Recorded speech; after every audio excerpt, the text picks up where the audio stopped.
Hi, I'm Eva Pilgrim. Thanks for streaming with us. Another day of testimony in the Sean Diddy Combs trial, and we have to warn you, some of what you will hear during this program may be disturbing. Combs' ex-girlfriend, who goes by the pseudonym Jane, returned to the stand for her second day of cross-examination. The defense showing Jane several messages of hers appearing to initiate sexual conversation. One message said, "What are you doing, baby? Horny for me."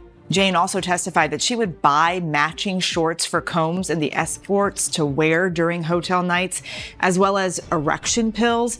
And when asked about her birthday, Jane telling jurors that she was made to have sex with 3 escorts, testifying, quote, "I'm given my gift, I'm taking a pill, and awaiting an entertainer."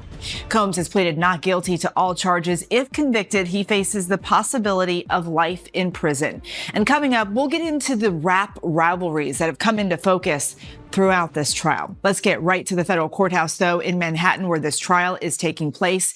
ABC News chief investigative correspondent Aaron Katersky is there. And Aaron, court actually started a little later than usual today. What did we learn? The courtroom was silent, so quiet you could hear Jane's breath trembling into the microphone. Then she said it. "He forced me into sex parties." You could feel the energy shift instantly. The judge froze. Diddy sat motionless. The press gallery erupted in whispers. Even the court officers seemed stunned by the weight of those words.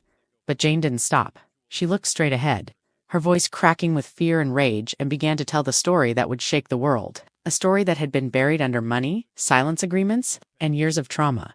"He said I was special," she whispered. "Said I was chosen and that I should feel lucky." She was just 19 when it began. Diddy, powerful, rich, untouchable, had invited her to what he called a private industry event at a luxury hotel. But it wasn't business. It wasn't even music. It was something far darker. "I thought it was just a party," she said, until he locked the door. Jane paused. Tears streamed down her face. The courtroom was frozen. Even the jury was visibly shaken. She said there were others, men in suits, women too afraid to speak, and security guards who looked the other way. "It was like he ran the whole place," she said. "No one stopped him, not once." The judge asked her to continue only if she was ready. She nodded. "He told me I owed him," she continued. "That being around him came with a price. And if I didn't do what he said, my career was over. He said he'd blacklist me in 2 phone calls." Jane described being forced to dress a certain way, to drink things she didn't ask for, to enter hotel rooms filled with people she didn't know, all under the watch of Diddy's inner circle. "What happened in those rooms?" "They took my choices away," she said. "That's what they stole. Not just my body, but my ability to say no." At this point, Diddy's legal team interrupted, objecting to emotional manipulation in the courtroom. The judge overruled it. The truth was being told, and no one was stopping it now. Then came the moment that broke Diddy. Jane pulled out a small folded photograph. It showed her from years ago, standing next to Diddy at a party, smiling, young, naive. "That night," she said, holding up the picture. "This was before it happened, before everything." Diddy leaned forward in his chair, hands shaking. For the first time, he wasn't angry. He looked cornered. The press cameras captured it all. The man once known as untouchable, now exposed in the most brutal way, not by tabloids, not by blogs, but by the voice of one brave woman in a courtroom, full of truth, and she wasn't alone. Sources inside the courtroom say at least 3 more. Women may testify with nearly identical stories: locked hotel suites, forced compliance, and a system of silence controlled by Diddy's empire. This is no longer a civil case. Federal prosecutors are watching closely, investigations are expanding, and the public, they're listening now, because one woman finally said what so many were too afraid to admit: "He forced me, and I'm not scared anymore." The judge tried to restore order, but it was too late. Diddy's outburst wasn't just a crack in his composure. It was the first real glimpse of a man whose kingdom was collapsing around him. For years, he ruled the industry like a monarch. Music, business, fashion, even politics. His reach was everywhere, and for just as long, people looked away. They ignored the rumors. They signed the NDAs. They said that's just how the game works. But the game changed the moment Jane spoke. Because this wasn't just one woman airing out a painful memory. This was an empire rotting from the inside. And now, the walls were finally falling. Within 24 hours of Jane's testimony, the industry went quiet, the kind of quiet that only happens when power feels threatened. PR teams scrambled, associates deleted photos, executives made late-night phone calls. They weren't defending Diddy. They were distancing themselves. Because they knew. They'd seen it. The private parties, the locked rooms, the models flown in on short notice. The girls who went silent after one night and never came back. They just didn't expect anyone to talk, but Jane did. And now, the entire machine was breaking. One former bad boy employee leaked a voice note. Everyone knew what those hotel rooms were.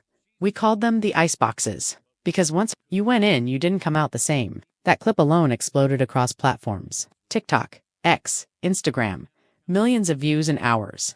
And beneath it, thousands of comments from women saying, "Same thing happened to me." This wasn't scandal anymore. It was exposure. It was decades of cover-ups unraveling in real time. And while Diddy sat in a back room shaking, the courtroom kept moving.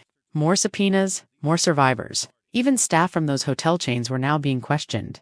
The illusion of power he built with money, media, and fear was being pulled apart piece by piece. And here's the coldest part. It's not just about him anymore. Jane's testimony opened a door no one can close now. Behind that door, other names. Bigger than him, executives, collaborators, enablers. This isn't just Diddy on trial, it's the culture of silence that let him thrive. The label meetings where people joked about his parties, the lawyers who buried accusations in legal language, the producers who looked away and said, "Stay in your lane." They all helped build the cage Jane was trapped in. And now that cage is on fire. Outside the courtroom, protesters are showing up with signs. No more music for monsters. Silence is complicity. We believe Jane. Inside, the prosecution is preparing to call a second witness, another woman. Different city, same pattern, same hotel, same horror. And behind it all, the fear in Diddy's eyes. Not of jail, but of the one thing his power could never truly control, the truth. Because the truth doesn't go away when you ignore it. It doesn't fade when you throw money at it. And it doesn't stay quiet forever. And now that it's out, it's burning everything. For years, Diddy controlled the narrative in interviews. On stage, through brands, blogs, and billion-dollar partnerships. But now, for the first time, he wasn't holding the mic.